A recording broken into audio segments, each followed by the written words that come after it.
राम राम मेरे कथा श्रोताओं, कैसे हैं आप सब लोग। आज आपका फिर से स्वागत है मेरे चैनल कथावाचक में। और आज हम दूसरा एपिसोड बनाने जा रहे हैं। हमने पिछले एपिसोड में शिवजी और पार्वती के विवाह की कथा चालू की थी। मैं थोड़ा सा बता देता हूँ फर्स्ट एपिसोड में क्या मैंने कथा सुनाई थी। सती जी ने दक्ष के यज्ञ में जाके जब शिवजी जी का अपमान देखा तो उन्होंने फिर अपना देह त्याग दिया और उसके बाद फिर उनका पुनर्जन्म हुआ पार्वती के रूप में। और फिर उन्होंने नारद जी के कहने पर तपस्या शुरू की शिव जी को पाने के लिए। उसके बाद फिर एक तारक नाम का असुर उत्पन्न हुआ जिसको मारने के लिए ब्रह्मा जी ने कहा कि शिव जी और पार्वती का पुत्र ही उनका मार पाएगा। तो फिर उसके बाद सबने शिव जी से कामना की कि आप उनसे विवाह कर लें। तो उसके लिए उन्होंने कामदेव भगवान को भेजा। अब जब कामदेव जी उनके सामने पहुंचे तो उसके आगे की कथा। जब शिव जी के सामने कामदेव जी प्रकट हुए तब वे बहुत भयभीत हो गए। उन्हें बड़ी शर्म आई। जब उन्होंने अपना मरना तय समझा तब उन्होंने एक उपाय रचा।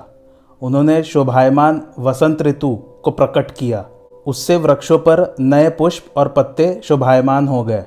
वन, उपवन, बावली, सरोवर और समस्त दिशाएं परम शोभा को प्राप्त हो गईं। वन की सुंदरता का तो वर्णन किया नहीं जा सकता।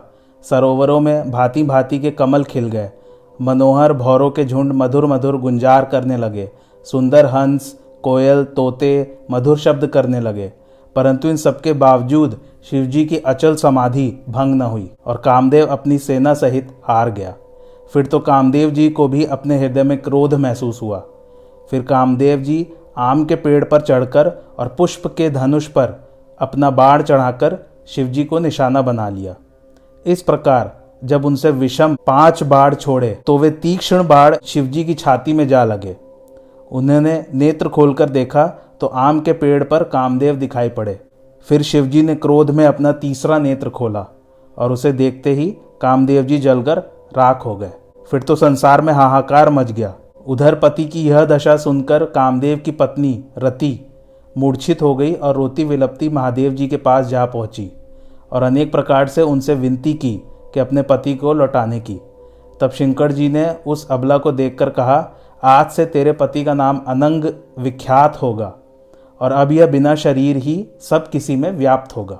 फिर उन्होंने कहा कि जब यदुकुल में श्री कृष्ण जी का अवतार होगा तब उन्हीं के पुत्र प्रद्युम्न तेरा पति होगा। जब देवताओं ब्रह्मा विष्णु को यह समाचार प्राप्त हुआ तो वे सब तुरंत कैलाश पर्वत पहुंचे। तब शंकर जी ने ब्रह्मा जी से पूछा कि आप सब लोग यहाँ किस कारण से आए हैं। तब ब्रह्मा जी ने कहा कि प्रभु जनों का तो स्वभाव ही ऐसा होता है, पहले कष्ट देकर फिर दया करते हैं।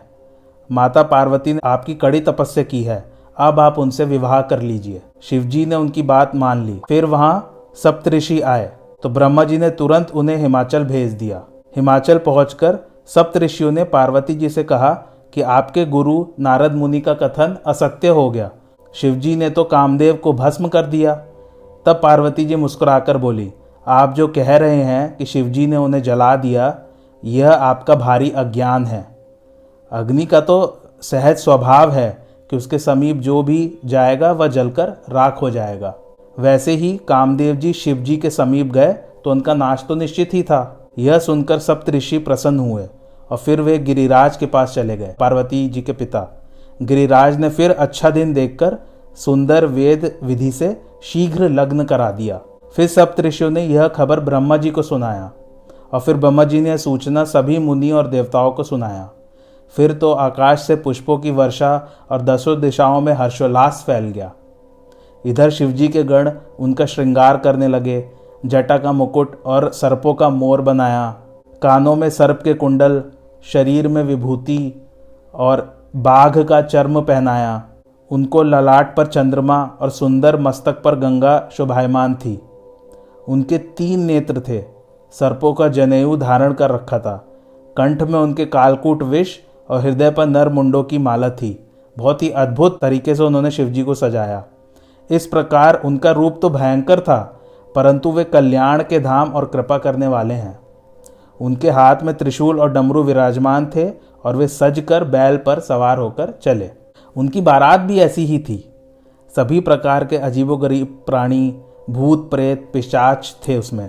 जब यह बारात हिमाचल पहुंची तो खलबली मच गई। बच्चे और स्त्रियां सब घर को पलायन कर गए। गिरिराज की पत्नी मैना को बड़ा दुख हुआ। फिर उन्होंने पार्वती जी को बुलाकर कहा कि ब्रह्मा जी ऐसा बावला वर तुम्हारे लिए ही क्यों चुना, और बोली कि जब तक मैं जीवित हूँ मैं यह विवाह नहीं होने दूंगी। तब माता पार्वती ने अपनी माँ को समझाते हुए कहा कि विधाता का लिखा कोई नहीं बदल सकता। तभी वहाँ नारद जी सप्तऋषियों के साथ पहुँचे और मैना का यह रोना देखकर उन्होंने पार्वती के पूर्व जन्म की कथा सुना दी, जिसमें वह माता सती थी। माता पार्वती की पिछले जन्म की कथा सुनकर सबका संदेह दूर हो गया और सबको विश्वास हो गया कि माता पार्वती सिर्फ महादेव जी की ही प्रिय हैं और रहेंगी। नारद जी की यह बात सुनकर सबको पता चल गया कि यही दोनों जगत के माता पिता हैं और पार्वती जी माता भवानी हैं जो सबका कल्याण करती हैं। इस प्रकार पूरे हिमाचल में हर्षोल्लास फैल गया। लग्न का मुहूर्त निकाला गया। भगवान शिव और माता पार्वती सिंहासन पर विराजमान हो गए। माता पार्वती की सुंदरता का व्याख्यान नहीं किया जा सकता। माता की शोभा का वर्णन तो करोड़ों मुखों से भी नहीं किया जा सकता। फिर पूरे रीति रिवाज वेद विधान से शिवजी और माता पार्वती जी का विवाह संपन्न हुआ। पार्वती जी अपने माता पिता का आशीर्वाद लेकर और हिमाचल छोड़ने का दुख लेकर महादेव जी के साथ चल पड़ी। फिर जब वे कैलाश पहुँचे, समस्त गणों ने उनका स्वागत सत्कार किया। माता पार्वती प्रसन्नचित हुई। फिर कुछ वर्षों बाद कार्तिकेय का जन्म हुआ और उन्होंने तारक जो असुर था उनका संहार किया। तो इस प्रकार ये कथा जो है यहीं समाप्त होती है। Thanks for watching. धन्यवाद।